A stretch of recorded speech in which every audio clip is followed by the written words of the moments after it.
Are you ready to become awesomer? Hello everyone, my name is Umar Hamid. I'm your host on the No Limit Selling podcast, where industry leaders share their tips, strategy, and advice on how you can become better, stronger, faster. Just before we get started, I've got a question for you. Do you have a negative voice inside your head? We all do, right? I'm going to help you remove that voice in under 30 days guaranteed. Not only remove it, but transform it.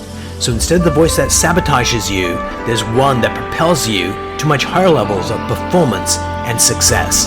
There's a link in the show notes. Click on it to find out more. All right, let's get started.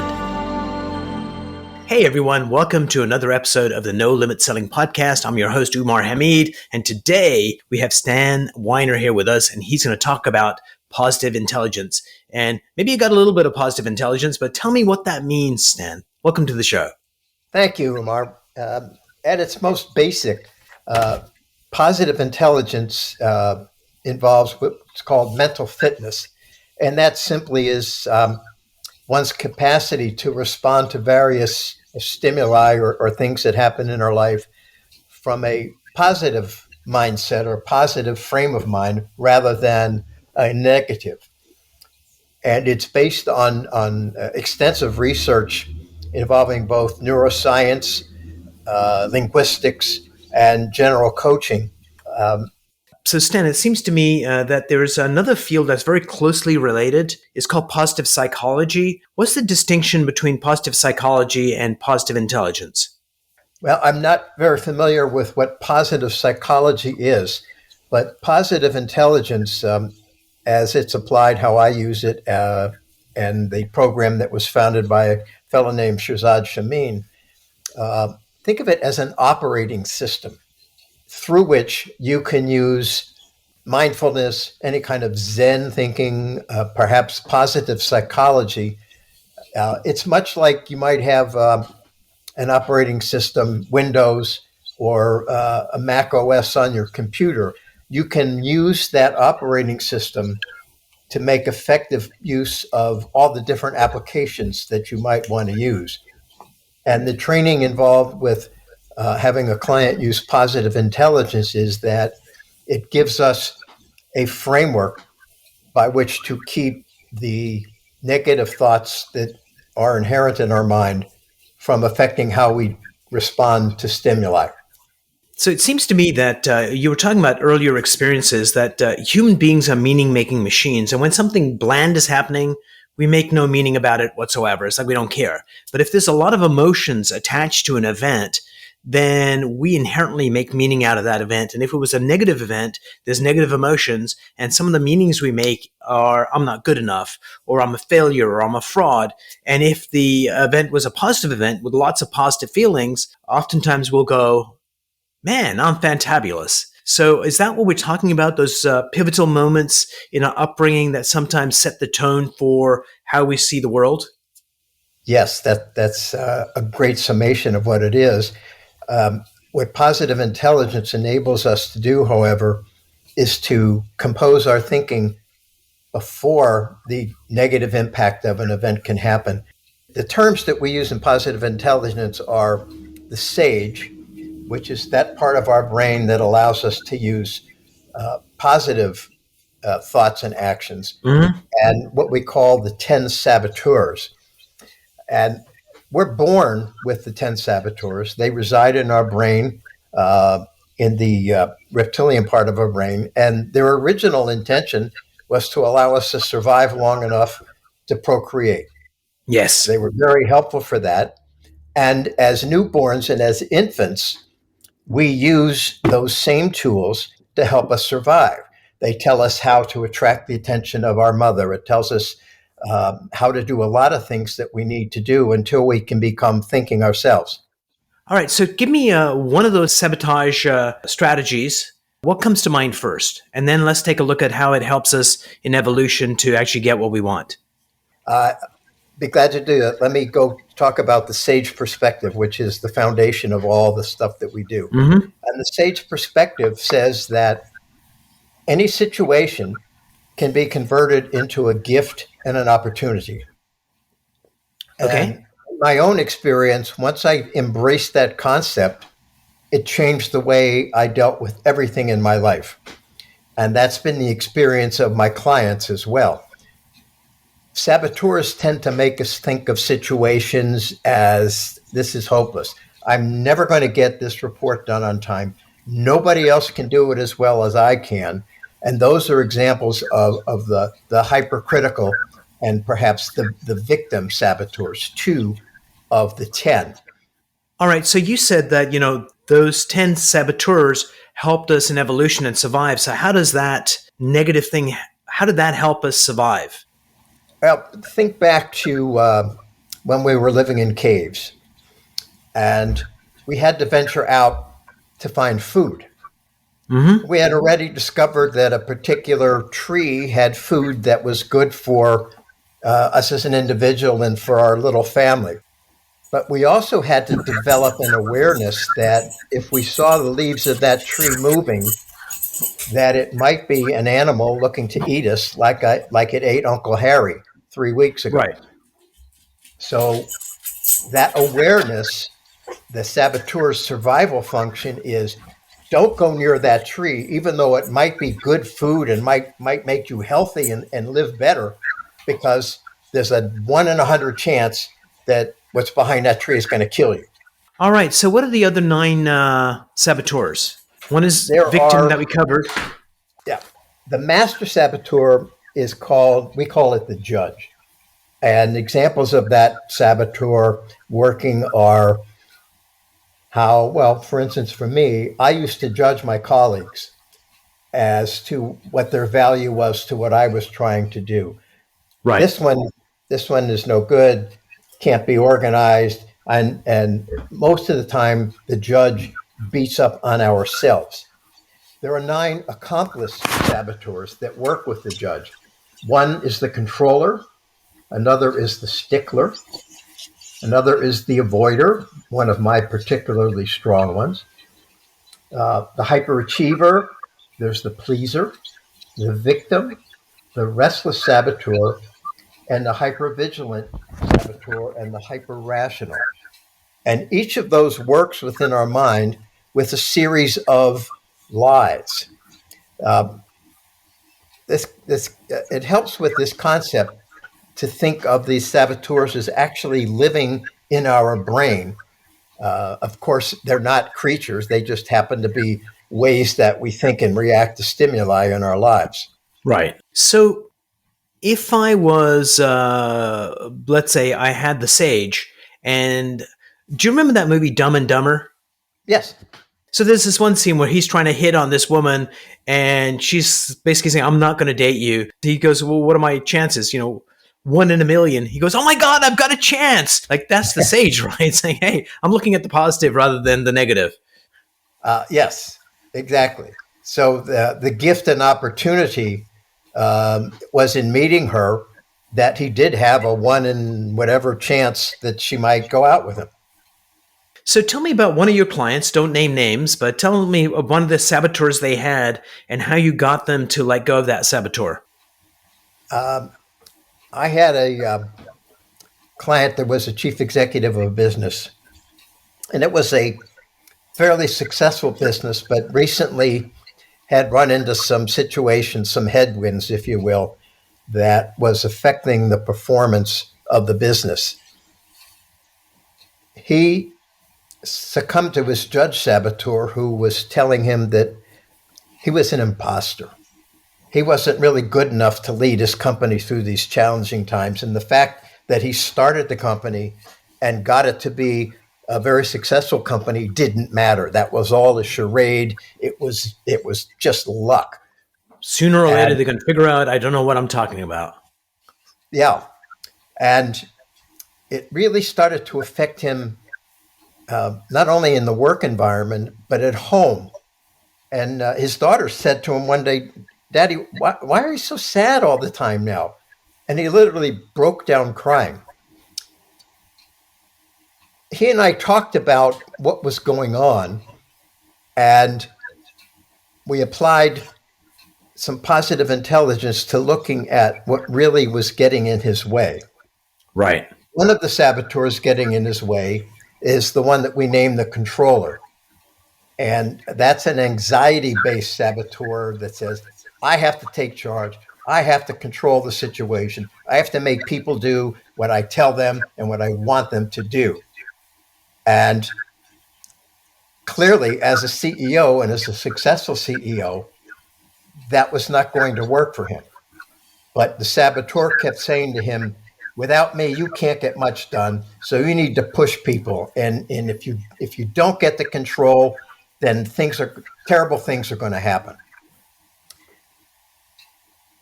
As we talked about that, I questioned him, well, if that controller were not quite as strong in this situation, what might be different about how you're dealing with this particular time in your business? And as he thought about it, he realized that the controller was lying to him and telling him that his organization, the people that he had groomed all these years when the business was growing, were incapable of getting him past this particularly tough time.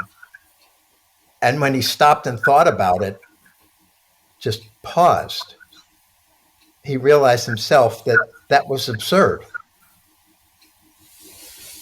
Part of positive intelligence involves just pausing and doing simple exercises like rubbing the tips of your fingertips together so you can feel the ridges. It takes maybe 5 seconds. But when one gets in the habit of using those little things, it breaks the power of the saboteur. It lets our mind shift to the positive side. And he finally said to me, well, that's ridiculous. I know these people. They're brilliant. In fact, they're more capable than I am of getting through this situation. And he went on to say to his team that I can't do this on my own, and I trust you people. That's why you're here. They figured out a way to get through it. They revised their marketing approach. They changed the way they were presenting the product and went on to be even more successful than they ever had been before. Nice. So in the past, how would you have handled that situation when you weren't an expert in this field? Well, thanks for the compliment. I don't know that I'm an expert yet, but I probably would have continued to ask him what was there in the project that made him feel so strongly that he couldn't count on anybody else. And we probably would have spent a lot of time going through his particular training, his particular successes and failures. And I still did that. But the difference was getting him to look for the gift and the opportunity. And the opportunity in this situation was to discover just how good the team that he had built was and how capable they were of handling the situation. He was denying them the chance to do what they were good at. Not an uncommon thing. So, Stan, you also run a Vistage group. How many groups do you run? I run 2 Vistage groups. One is for chief executives, CEOs, owners, or presidents. The other is called a key executive group, which is primarily made up of people that report directly to CEOs, presidents, or owners. So right now, we're 2 years into this pandemic. Kind of what's the vibe with your CEOs in terms of what the future looks like for them? The vibe has changed since the spring of 2020. Back then, the vibe was, how do I keep my business afloat? Can I bring my employees in? Can I bring them in? Can they do what they need to do from home? Fortunately, for a lot of my Vistage members, they were deemed to be essential businesses. So the vibe wasn't so much as, well, how do I get my employees in? But the concern was the tightening of money, the tightening of supplies, the fear of people about coming into work. As time passed with the pandemic, cash flow became the big vibe. And almost all of my members applied for and were given grants through the payroll protection plan. Mm-hmm. That enabled them to keep the employees that they had invested so much in over the years. As time went on and that kind of passed, the vibe became, I have to find some new customers because a lot of my customers didn't survive. I have a member whose business primarily was serving the hospitality business. Oh yeah, that got crushed. Yeah. Overnight, he lost 80% of his customers and had to reinvent his business.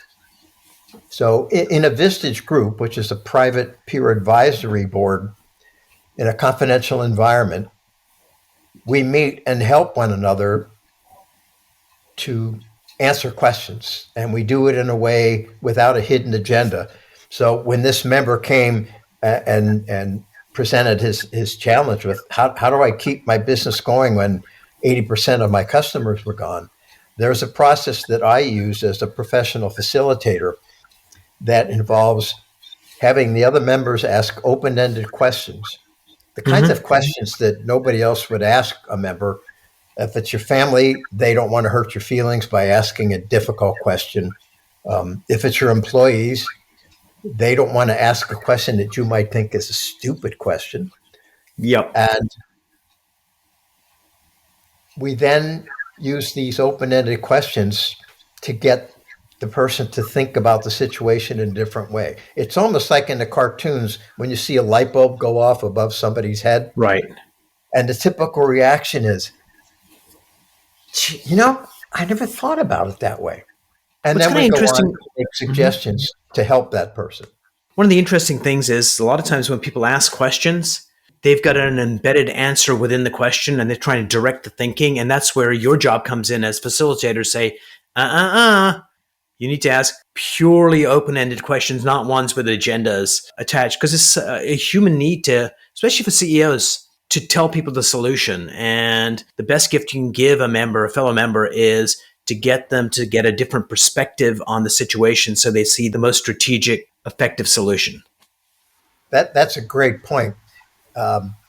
Yes, very often someone will say, well, Umar, did you ever try this? Well, that's a suggestion. It just happens to have a question wrapped around it. But there's actually a brain science-based reason why open-ended questions are much more effective in those type of situations. The minute you present a suggestion rather than a question, the other person's brain shuts down and has to focus on the suggestion. We can't avoid it. That's just how our brains react. So I've disciplined and trained my members to only use open-ended questions. Everybody once in a while will make the mistake. I do it sometimes, and boy, do they let me know. You broke your own rule. Yep. But the open-ended question without the suggestion embedded in it is incredibly powerful. You're right. What's kind of interesting is if you, like right now, I'm going to ask you to do a thought experiment with me, Stan. Are you in a relationship right now? A personal relationship? Yeah. Like spouse or whatever. Yes. So when you think about that person that you're in a relationship with and how much you care about them, notice a picture pops up in your mind's eye that represents that caring. She's probably going to listen to this, so I better be careful. Yeah, we're not going to do anything with it controversial, but a picture pops up, right? The picture in my mind is someone that asks me a lot of questions. It's interesting that you posed that question. And that's what attracted me to her. Brilliant. She's genuinely interested in what's going on with me. So I've done this thing where you get a large group of people and you get one person that has this one issue, like, I think all X's are a bunch of jerks, or I think vaccination is X, whatever that strong opinion is. And you get them to hold that opinion and a picture pops up in their mind's eye that represents it. And you say, okay, so people are going to give you suggestions. So this is not open-ended questions. This is suggestions, what you should be doing. You're not allowed to say thank you. You're not allowed to respond in any way other than just accept what they said. You don't have to believe it or agree with it. And as people give different opinions, then at the end of the 8 people giving opinions, you ask them, when you think about this issue, how do you feel about it now? And that internal picture that represents it has changed. So just by hearing other opinions, it gives you the ability to let go of your grip on the reality as you know it. Not that we want you to change, but when you hold on to reality so tightly, oftentimes we can't allow for changes. and great leaders, it's all about the flexibility of thinking that lets you transcend the problem. So human beings are fascinating, and how we get them there is a gift. And Vistage does a great job of that. Yes, you've actually just described the second part of the process. The first part is all the open-ended questions. Mm-hmm. And then I'll ask the group, okay, so Umar said this was the situation they needed help with. After you've heard his answers to our questions, is that really what we're going to help him with? And invariably, the answer is no. That was just at the surface. He really didn't see what he needed to see. And then we'll make suggestions. And your job, as you said, is just to listen, take notes. No, yeah, but none of that. And it's a very helpful process. It's opening their mind, as you said. Absolutely. So, Stan, what is a mind hack? Like a simple trick you use to be more effective or happier or more successful? Is there a mind hack you can share with our audiences? Yes. The first is I use that sage perspective. I literally do one of these little positive intelligence exercises, which takes 2, maybe 5 seconds. And during that time, I can stop my brain from thinking, oh, this is only going to come out bad, which was my normal tendency. I'm a skeptic. I had a tendency to always look for the cracks in something. And instead, I just do that little mental pause, and I ask myself, literally, what is the gift or opportunity that's here? And invariably, that allows me to see whatever good might be there. And a part of that philosophy in positive intelligence is that no matter what the idea or situation, at least 10% of it probably has good value. Absolutely. And even if you think this is total BS, just going through the exercise gives you another perspective. And I think that's one of the things leaders that are really effective do is they look at different perspectives before they go solve a problem. Yeah. So another hack that I use, it doesn't happen quite as quickly, but I imagine myself, my older, wiser self, let's say 20 years from now, I'm no longer working. Are you still alive 20 years from now? No, please go on. I'll say, okay, how would the older, wiser Stan react to this particular situation? And that almost always diffuses the explosiveness of the moment. Because I say 20 years from now, I think, did it really matter that somebody shipped me the wrong package? Yeah. It's made me a much more calm and happier person. What's kind of interesting, Stan, is like, I'm sure the older, wiser version of you is more sage, but I suspect perhaps maybe a little bit that twerpy 5-year-old Stan who was like fun-loving and saw the world in a different way, sometimes saying, how would baby Stan see this? And sometimes wisdom comes from that youthful place as well, and it just gives you another perspective. He'd go, who cares? I'm going to go play or whatever. Yeah. I know you do a lot of work with sales organizations, and most people would tell you that the secret to being successful in selling more than anything else is to listen more than you talk. Yes. Being able to ask the right questions is the part that's often not trained. So imagine you're trying to sell to someone, they've never done business with you. And what if you use that older, wiser self question to ask your customer? Yep. Brilliant. George, I know we're trying to solve this particular problem now, but think ahead, 15 years from now, and you look back at this. How would you have liked this to turn out? That's a great and very disarming question to get George to really think in a different way. Absolutely. If you can help your customers get an insight that they didn't have before, you build up trust, you build that relationship up. And Stan, this was a great conversation. Thank you so much for being on the show, and I can't wait for our next conversation. Thank you for having me, Mar. It was a pleasure. Have a great weekend. Cheers.